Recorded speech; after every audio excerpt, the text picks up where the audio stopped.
Shalom, everybody. This is Olivier Melnick again with Shalom in Messiah Ministries. You can get all the information in the description, or you can scan the QR code on your screen or go to the website to connect with us at shalominmessiah.com. And you can connect with us and check all the boxes where you want to receive things from us for free, like my daily devotional, my article alerts, and different things, as well as you can also donate to our ministry. We appreciate your donation. We thank you for helping us financially to continue this ministry, to reach out to the Jewish people with the Messiah, and also to educate Christians and mobilize them to make a difference and help us fight anti-Semitism in the process. So this is critical for such a time as this. So thank you for connecting. Thank you for donating. And let's get into the topic for today, because it's a question that I have been asked more often recently than before. It has to do with the Khazars. Are the modern Jews descendants from the Khazars? Who are the Khazars to start with? So friends, stay with me and I will help you, hopefully, understand this mysterious theory about the Jews and the Khazars. Don't forget to subscribe, hit the notification bell, and give us a thumbs up and tell your friends, okay? It helps us. Now, as we see it, the world continues to distance himself from Israel and the Jewish people, giving increasing credence to the prophecies of Zechariah 12. The weed of Jew hatred has found a fertile soil in the various conspiracy theories spun about the Jewish people, spanning over centuries. Postmodernism has also added a challenge to the debunking of those conspiracy theories, since truth has become relative in the minds of many people. So this is more of a challenge. So as a result, we are seeing an exponential increase in global anti-Semitism. And once again, the Jewish people are paying a high price as the ultimate scapegoats of humanity. The tragedy of October 7, 2023 really was a defining moment for Israel. It has also helped to increase the momentum that certain conspiracy theories had over time. As global anti-Semitism now seems to be completely out in the open, with no restraining insight, those who are friends of Israel and have a genuine love for the Jewish people must equip themselves on how to debunk the main conspiracy theories against Israel and the Jewish people. And that's why I'm doing my videos. So today, I want to look at the theory that modern Jews are descendants from the Khazars and have no ties to the biblical descendants of Abraham, Isaac, and Jacob. Is there truth to it? Let's find out. Well, the Khazars and their connection to the Jewish people continue to be shrouded in mystery. And yet, the theory exists. And that theory is that modern Jews are descendants of a people group called the Khazars, and not of biblical Jews from the lineage of Abraham, Isaac, and Jacob. This theory, it exists. So let's first determine where the Khazars come from before we even try to connect the Khazars and the Jews. The origin of the Khazars, the country of Khazaria was located between Turkey and Russia in the northern Caucasus region. The Khazars became independent of the Turkic Empire at the beginning of the 7th century. They settled and dominated an area between the Caspian Sea and the Black Sea. That's where they were. So now their independence and their existence lasted for about 2 centuries. A campaign was launched actually against them from Kiev in 965 AD, in AD 965. And by 969, Khazaria was fully conquered by Russia. So that was kind of like the beginning of the end. But there was also something else that is connected to the Khazars. It's a very, very interesting, very odd spiritual quest, so to speak.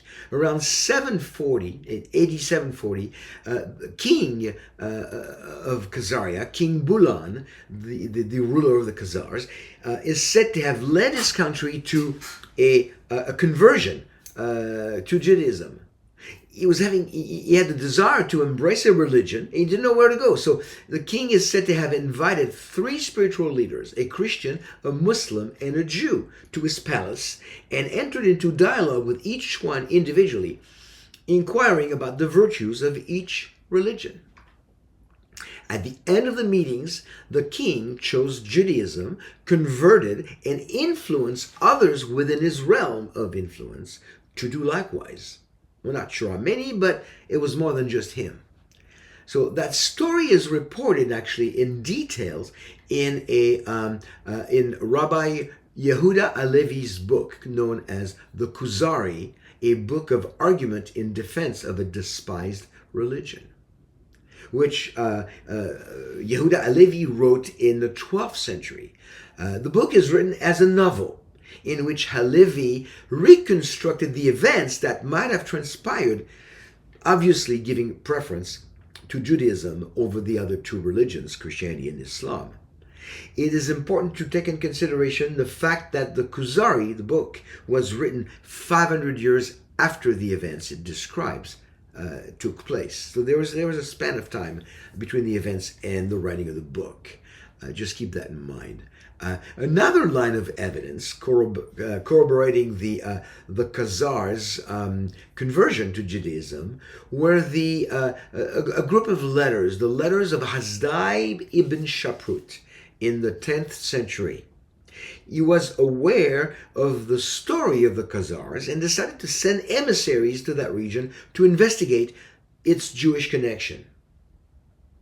While they never got to meet with any Khazars, the emissaries received letters from someone known as King Joseph of the Khazars.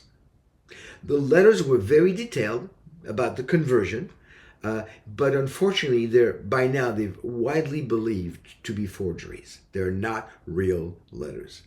Now, there is no doubt that at some point in history, there was, to some degree, a Khazar conversion to Judaism. That is not in question. But details of that event remain unknown or unverifiable. They're not mentioned in any documents from the large community of Jews of Mesopotamia in the Babylon area. Unfortunately, that has not stopped conspiracy theorists from claiming that modern Jews are descendants of the Khazars. But those are not mentioned in the Jewish writings of Mesopotamia, which is it's a large library of writings. You think they would say something about it. Some would claim that they were converted by Karaites, the Khazars, were converted to Judaism by Karaites. But again, there are no Karaite records of such an event. You would think they would have records somewhere. So now we look at the modern accusation.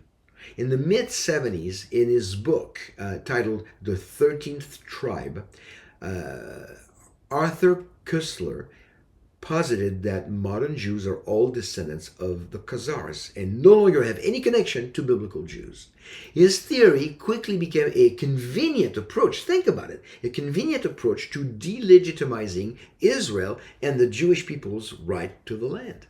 Since according to Koestler, the Jews of today are not descendants of Abraham, Isaac, and Jacob, biblical Jews. Koestler writes, and I quote, "The large majority of surviving Jews in the world is of Eastern European, and perhaps mainly of Khazar origin. If so, this would mean that their ancestors came not from the Jordan, but from the Volga, not from Canaan, but from the Caucasus, once believed to be the cradle of the Aryan race, and that genetically they are more closely related to the Hun, the Uyghur, and Magyar tribes than to the seed of Abraham, Isaac, and Jacob." Should this turn out to be the case, then the term antisemitism would become void of meaning based on a misapprehension shared by both the killers and their victims. The story of the Khazar Empire as it slowly emerges from the past, begins to look like the most cruel hoax which history has ever perpetrated. Close quote. So Kostler's claim assumes that Eretz Israel, the land of Israel, its existence, owes nothing to the Bible record.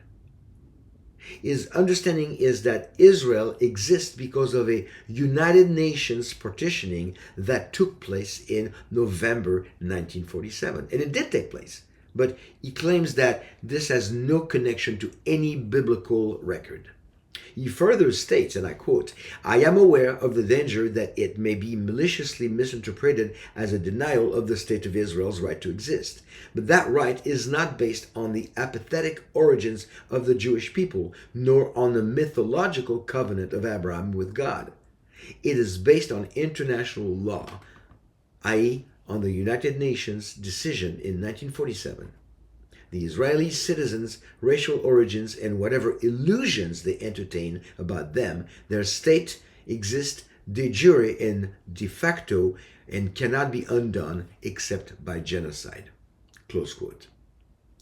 Kostler saw no biblical roots to Israel, and thus no harm was done in his own mind in proposing that modern Jews are descended from the ancient Khazars. He gets further validation from another gentleman, a Jewish man by the name of Shlomo Sand, in this book, The Invention of the Jewish People. In that book, Sand defends Kostler while finding him a bit naive. And Sand's right, and I quote, "In the 1970s, Israel was caught up in the momentum of territorial expansion, and without the Old Testament in its hand and the exile of the Jewish people in its memory, it would have no justification for annexing Arab Jerusalem and establishing settlements in the West Bank, the Gaza Strip, the Golan Heights, and even the Sinai Peninsula." Close quote. This is written by a Jewish man, Shlomo Sand, who actually has also said that he wishes he was not Jewish. Very interesting character. So the Khazar Jewish theory has become, at least in the mind of anti-Semites, a viable way to delegitimize Israel's right to the biblical land given to her by God, as delineated in Genesis 15, 18 through 21. Despite some pseudo-scholarly explanation, that theory stands on very shaky grounds at best. So let's see if we can debunk it a little bit. There's no doubt that the country known as Khazaria ever existed. I mean, it's a real country between the 7th and the 10th century, just about. It also has been established historically that a conversion to Judaism took place during the history of the country. At the very least, by the royal family, and possibly beyond that realm. How much beyond, we don't know, but it's been established. Various studies have taken place trying to link modern Jews to the Khazars with little admissible historical, anthropological, or genetic evidence. As a matter of fact, let's look at genetics and DNA for a minute. The results of one of those studies published in 2013 in the Journal of Genome Biology and Evolution explained that the Rhineland hypothesis, the Middle Eastern Jewish ancestry, and the Khazarian hypothesis, the Khazarian Jewish ancestry, two different ones, both presented valid arguments, at least partially, but no conclusion could be drawn in favor of one hypothesis over the other one. It was not clear. It was very, very vague. Furthermore, Kevin Allen Brooke, a leading researcher on the Khazars, concluded that based on the Y DNA patterns found in Ashkenazi, Sephardic, Kurdish, and Indian Jews cannot be explained by Khazars. That's through the DNA analysis. Brooks' conclusion about the connection between Jews and Khazars was that modern Jews are indeed the descendants of Abraham, Isaac, and Jacob, and not the Khazars. As he stated in his book, by this analysis we can show that the dominant ethnic element among Eastern European Jews is Judean. the ancient Jewish people of Judea in the Middle East. Now, the Khazar hypothesis has been refuted by history and DNA research beyond the shadow of a doubt. The Khazar conversion to Judaism is a true story, albeit very fuzzy on the details. It has even been attractive historically. It's kind of a little bit of a mystery to it, and it's attractive because of that. But the minute that the anti-Semites figured out they could hijack it to fuel their agenda of delegitimization of Israel, it lost all of its luster. When interacting with proponents of that anti-Semitic view, a few questions might help debunk the theory. An honest handling of these questions will show that they yield no answer, if you're being honest. Some of those questions are, why is there complete silence from the Jews of Mesopotamia regarding the Khazars' conversion? Or, who converted the Khazars? No track of that. Was it a rabbinic conversion or a Karaite conversion? No words on that. How many Khazars converted? Nobody knows. What happened to them after that? All those questions are unanswered. The Khazar theory is just that, a theory lacking too much evidence to be proven true. In our age, in our day and age, when the truth is no longer the essential component of any discourse or dialogue, if a theory seems to fit a specific narrative, it becomes truth. If modern Jews were descendants of the Khazars, then Israel would instantly become stolen land, colonized and occupied by a bunch of imposters. Just a thought. Friends, thank you for watching. Make sure you subscribe. Visit our website at shalomandmessiah.com. Connect. Donate if the Lord leads you to do so to help us further the ministry. And until next time, shalom and be blessed.